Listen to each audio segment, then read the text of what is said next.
Well, John had all that chef. Well, he had quite an experience. He must have had quite an experience, yeah. Because he was in on D-Day. D-Day, yeah. On that. So you ready now? Okay. I'm John Lindholm. I'm with the Riley County Veterans Historical Project, and this is Friday, August the 22nd, 2003, and we have Merlin Gustafson, who is a Navy veteran, here to tell us his story of this. Merlin, would you start out telling us when you were born and where, and some of your pre-war experiences of maybe school? Well, or briefly, high school? I was born in this area near Randolph, Kansas, so very close to Manhattan, and grew up here. I attended K-State University. What date was that you were born? I was born in 1921, so I'm in my 80s now. So also the war experience gave me the GI Bill of Rights, which I got to use after the war. I was able to get some graduate degrees, so I was lucky. You went through high school at Manhattan High? High school at Randolph, Kansas. Randolph. Yeah. And when did you graduate from there? And then I went to K-State College, they called it then. And that was what year? 40? 1940 and then 43. I graduated in 43. And that's the way I was deferred from service. I got into the Navy in 43 and saw the end of the war. And grew up on, I attended college and I lived on North Manhattan here right in Aggieville. Okay, now then, where did you report and when? They had me report to Notre Dame University to midshipman school for officers training. And so I left on a train from Manhattan, that old train station, and went by train up to Chicago and then out to Notre Dame and South Bend, Indiana. I got my training there for... When did you arrive there, do you remember? Oh, that was in the summer of 43, okay. when after I graduated from college, yeah. Then from there you went? After about 4 months in midshipman school, I was assigned, and my assignment was to be on an LST, landing ship tank, and I was sent to Pittsburgh, Pennsylvania, where we had our crew assembling, and there we took that LST down the river, down the Mississippi River, and out up the East Coast, and that was quite an experience. What was your rank at that time? I was ensign in the Navy. Yeah. Okay. So how many were on your crew? Oh, I can't say for sure. I'd think about 100. It was not a large ship, and it had a flat bottom, and it rocked a lot. I was lucky I didn't get seasick. A few poor people got seasick there, but I didn't get seasick. I was lucky. Okay, so then you went up the East Coast, you said, with this Up department. the East Coast, Halifax, Nova Scotia, and then we joined a 90-ship convoy to go across the Atlantic. And on the way, we met some German submarines at night, about 2 in the morning. They sank 2 of our tankers filled with oil, and the whole sky and area was lighted up with those flames, which I'll always remember. But one torpedo barely missed from the submarine, barely missed our ship, but didn't hit us.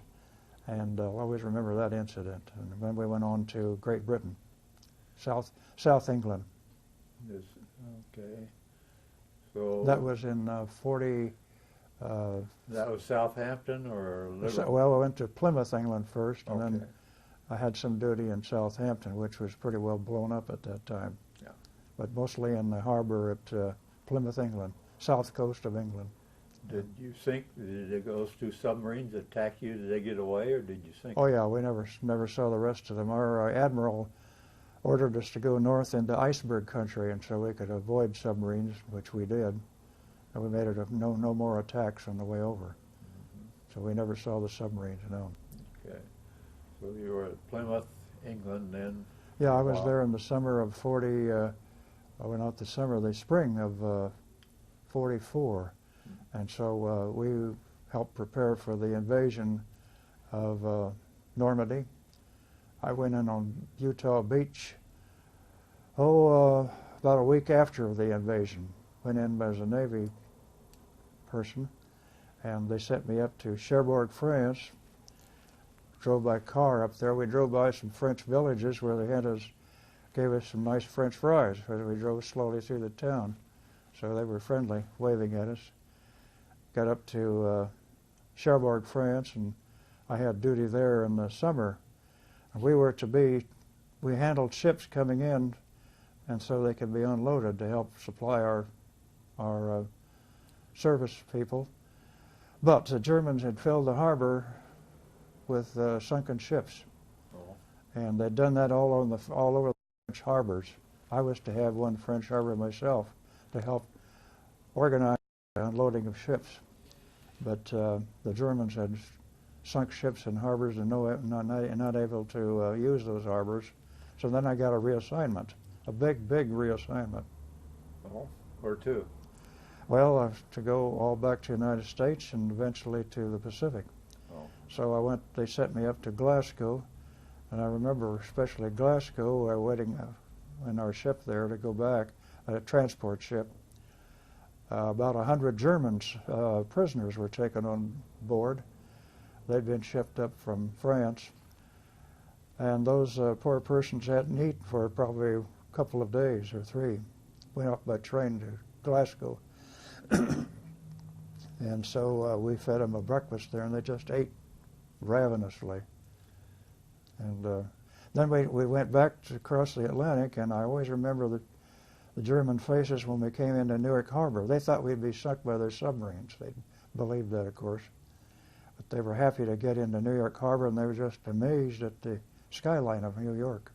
And then we didn't see they were dispersed all over the country. Mm-hmm. So then I got to come back to Kansas, see my parents, San Francisco, then I was sent out to Hawaii for reassignment to another service.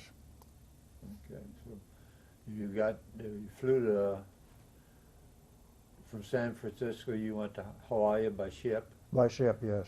And then you got assigned to another ship there? Yes, I had to wait a couple of weeks in Hawaii. I hadn't got to see Hawaii, which was enjoyable.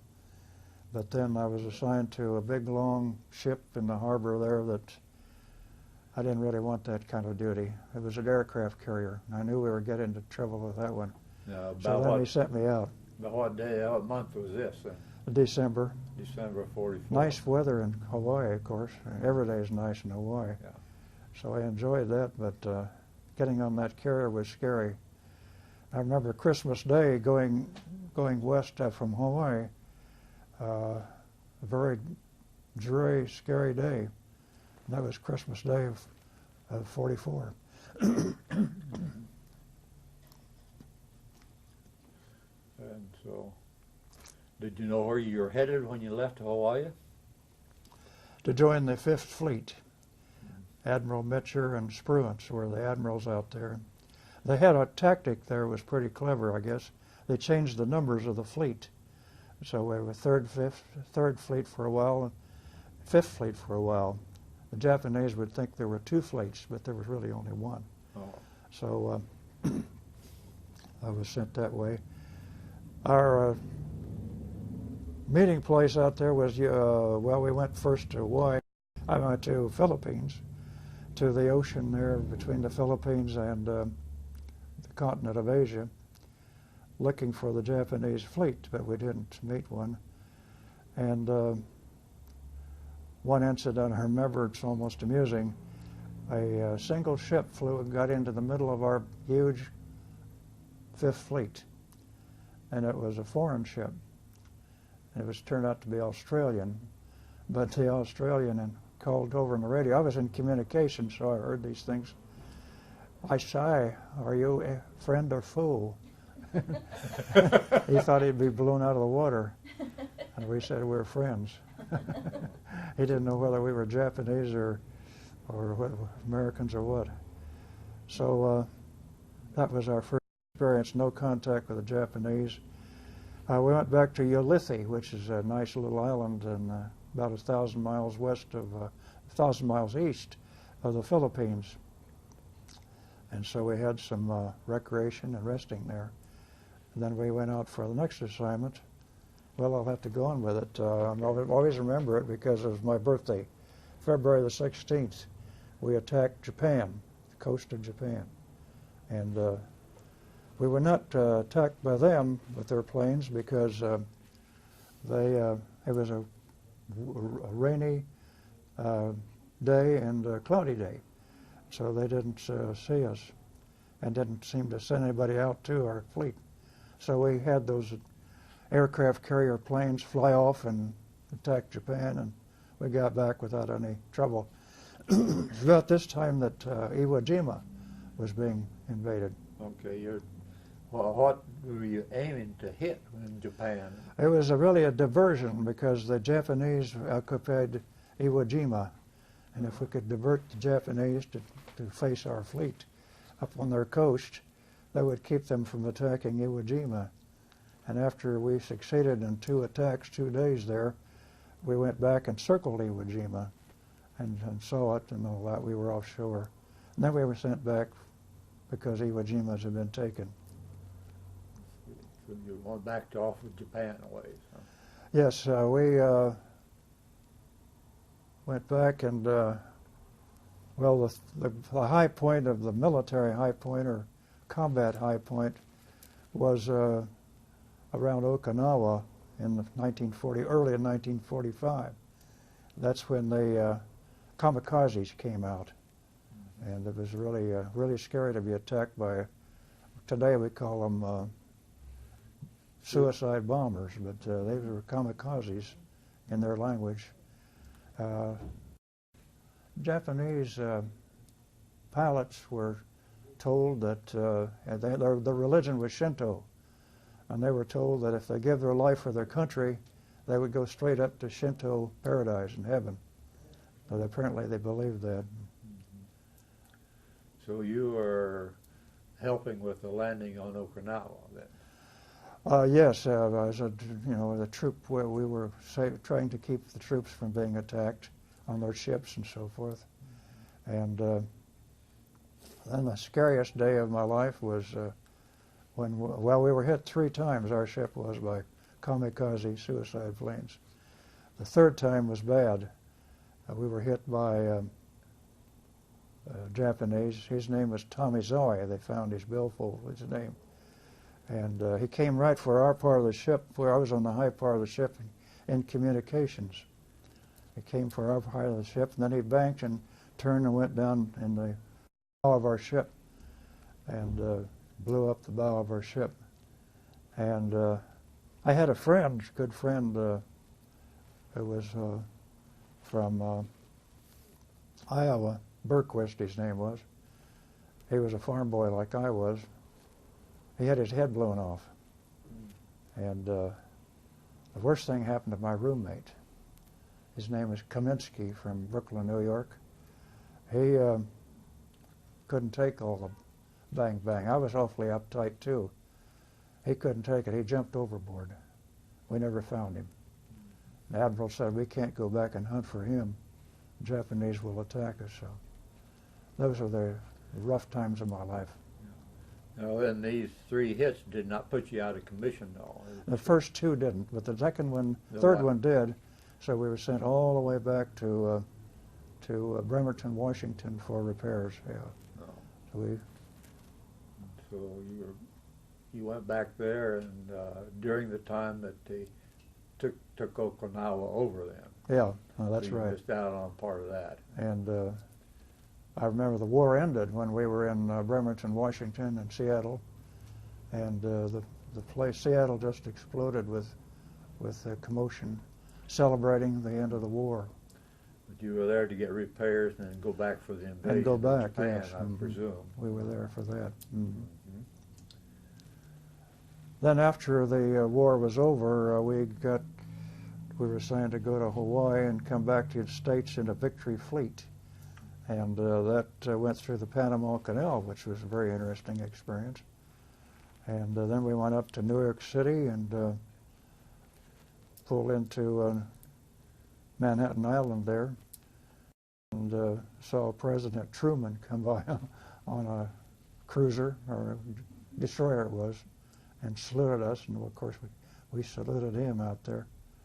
And that was the celebration for the, or observation for the end of the war. That was after. That was probably in September, was it? Or I think it was, yeah, September or something like that. Yeah. 45. Yeah. Okay. Then from there, where did you go? Well, they were going to use our carriers for troop transport back from England, to transport troops. By the way, our carrier had 3,000, a crew of 3,000. Hard to imagine that, including pilots and plane carriers. But they could bring many troops back on that ship. I was transferred at that time. I had communications duty, transferred all the way to Saipan out in the West Pacific, Southwest Pacific, and had duty there for half a year. You went there by boat too, I presume. We went by, as they call it in the Navy, ship. Oh, I didn't know whether you ever got flown from one place to another. Went by ship back to Saipan Island, which is near Guam, and that's where I found an unusual souvenir. I was walking one day on the beach, and there was a dead Jap there on the beach, and he had a helmet he was wearing, and the helmet had been shredded by shrapnel, and I pulled it off his head and took it back with me as a souvenir. I gave it to the Riley County Museum here earlier this year, so they still have it. And I brought back, I forgot to tell about the souvenir I brought back from France.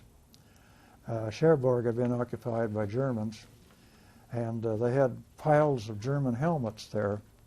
So when I was transferred, I picked a German helmet.